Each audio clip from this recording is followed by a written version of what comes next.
the division of Africa, and imperial expansion. The imperial expansion in the African continent by the European nations is supposed to be one of the significant events in the history of the world. By 1870, England had set up colonies in the coastal regions of Cape, Natal, Lagos, Gold Coast, and Zambia. France had colonized Algeria, French Guiana, Ivory Coast, whereas Portugal brought under its control Mozambique and Angola. The status of becoming the first colonizer in the African continent went to Belgium by establishing its colony in Africa in the second half of the 19th century. King Leopold of Belgium erected a colony in the Congo River Basin. England, Germany, France, Italy, Spain, Portugal, and Holland had their colonies in Africa, after Belgium had colonized African region. The effects of imperialism.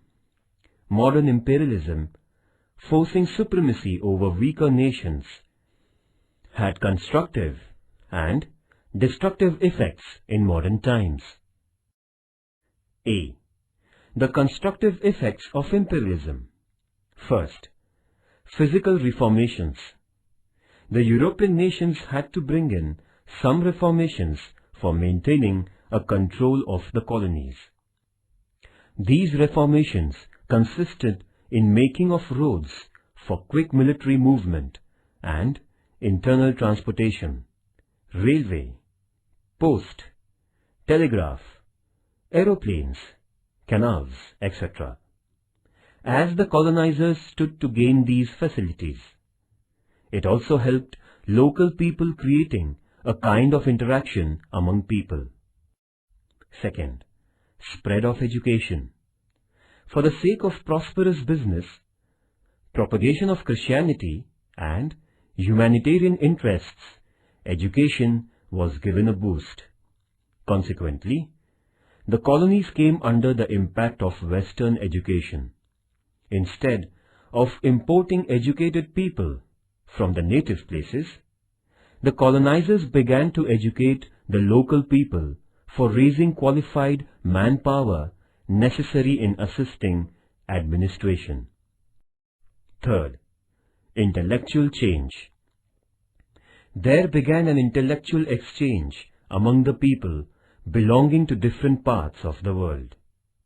The people of the colonies were brought abreast of the Western thoughts of their colonizers. They got acquainted with the innovative ideas, technology, science, philosophy, literature, law, and politics. Colonization also introduced the people to the principles of liberty, equality, and fraternity, and the philosophies of nationalism, socialism, communism, and democracy. The progressive mindset was created by uprooting ignorance and blind faith by social and religious reformers. Fourth, national integrity. The imperial nations brought various parts of the colonies under one region. This centralized governing system integrated the colonies. Before the imperial reign, most of the colonies were divided and governed by various rulers. Lack of uniformity due to various types of rulers and rules gave rise to irregularities in governance, law, and legal system. Nevertheless, the imperial nations brought the scattered regions and reigns under one banner and established one governing system, uniform rules and regulations, and one legal system. Consequently, there came into being national integrity. Especially, the undeveloped colonies were benefited by imperialism. Fifth, suppression of underdeveloped nations. The imperial nations had the objective of developing themselves by ruling the colonies. They governed the people in the colonies thoughtlessly. Many nations in the world were put into the shackles of dependence. The nations which had lost independence were made to undertake a long drawn-out struggle for freedom. Sixth, armament race. The intensity of tension in the international politics grew rapidly because of the cutthroat rivalry among the European nations for imperial expansion. Every European nation braced up its military for ensuring security, which gave rise to the arms race. The imperial nations grew suspicious of one another. There rose an unabated desire for ruling other nations. The small-scale struggles gradually magnified into intense conflicts like the First World War, which eventually broke out in the year 1914. B. The destructive effects of imperialism. First, trade of slaves. The imperial nations ill-treated the people of the colonies. They began the ghastly practice of buying and selling slaves for getting laborers at cheaper prices. Second, decline of values. In order to maintain the reign, the imperial nations adopted the policy of divide and rule. They deliberately sowed a sense of hostility among social groups. There witnessed a degradation of morality in the colonies due to enmity, violence, selfishness, and indulgence among the people. Thus, the atmosphere in the colonies were polluted by the colonizers. Third, economic exploitation. The European nations had been vying with one another for procuring the raw materials and capturing markets for their products. They found the undeveloped nations to be a source of raw materials and potential markets. Thus, colonies were set up for economic exploitation. Fourth, destruction of village autonomy. As far as India was concerned, the land revenue system adopted by the British government had a totally adverse influence on the rural life. Farmers had to mortgage their land. Instead of money, they started to give land for paying the taxes to the white government. As a consequence, the farmers became bankrupt. The goods exported to England were taxed. The villages lost their self-reliance.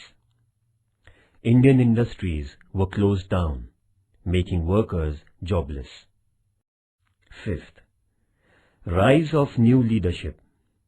The European nations created the domination over the nations of Asia and Africa. The royal regimes and the feuds of the colonies were put down and brought a monopolistic governance. The newly educated middle class started to oppose the Western imperialism. As a result, the progressive-minded members of the middle class led many struggles for freedom. C. Imperialism in Africa. The Portuguese sailor Bartholomew Dias had undertaken a mission of discovering India. However, he could reach Cape of Good Hope only and couldn't go to India. Nevertheless, his sailing brought the African continent to the notice of European nations. The trade of slaves carried on by Europeans brought the European nations in association with the coastal regions of Africa. Till the middle of the 19th century, the Westerners didn't have any idea of the interiors of the African continent. Africa had dense forests, big lakes, perennial rivers, and large tracts of deserts. However, the composition of Africa was not known to the world at large. Hence, it was called the unknown or dark continent until the 18th century. In the second half of the 19th century, the courageous European travelers Mungo Park, Captain Speke, Sir Samuel Baker, David Livingstone, and Stanley discovered the regions belonging to the basins of the Nile, the Niger, the Congo, and the Zambezi rivers in Africa, and brought them to the notice of the world. The book written by Stanley, an American journalist, created among the European people a kind of attraction towards Africa. It gave rise to the public opinion favoring colonization of regions in the African continent. European nations began the competition for capturing the best regions of Africa. The travelogue by Stanley woke up a curiosity in the European people regarding Africa.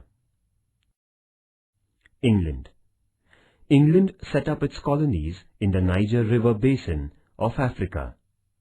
In addition, England held its domination of Cape Colony, Sudan, Uganda, Rhodesia, East Africa, Zambia, Nigeria, etc.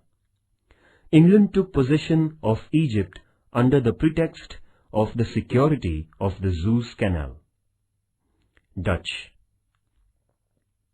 The Dutch set up colonies in Cape Colony, Natal, Orange Free State, and Transvaal. France. The French began to move up the Senegal basin. It went on to capture the Sahara Desert, Algeria, French Congo, Madagascar Island, and Morocco. Germany. Germany colonized the Southwest Africa, Cameroon, and the East African regions. Spain. Rio de Oro region, north of Morocco, and some areas in Guinea coast were colonized by Spain. Portugal. The Portuguese dominated the eastern regions, Angola region, and Mozambique. Italy. Italy captured Eritrea, Somaliland, Tripoli, and Cyrenaica regions in Africa. Bearing Ethiopia and Liberia, the entire African continent was colonized by the European nations. The African nations remained under the foreign rule for years to come. The European nations exploited these nations in various ways and grew richer. The Berlin Conference. The European nations held a conference at Berlin in 1884. The conference, which was held between 1884 and 1885, agreed to a principle of effective possession. It gave consent to King Leopold's possession of the region in Congo and passed a set of directives for the division of the African regions. Later on, the European nations distributed the African regions among themselves by the year 1914. It was collectively agreed that the new possession of a region in Africa would be interactively decided.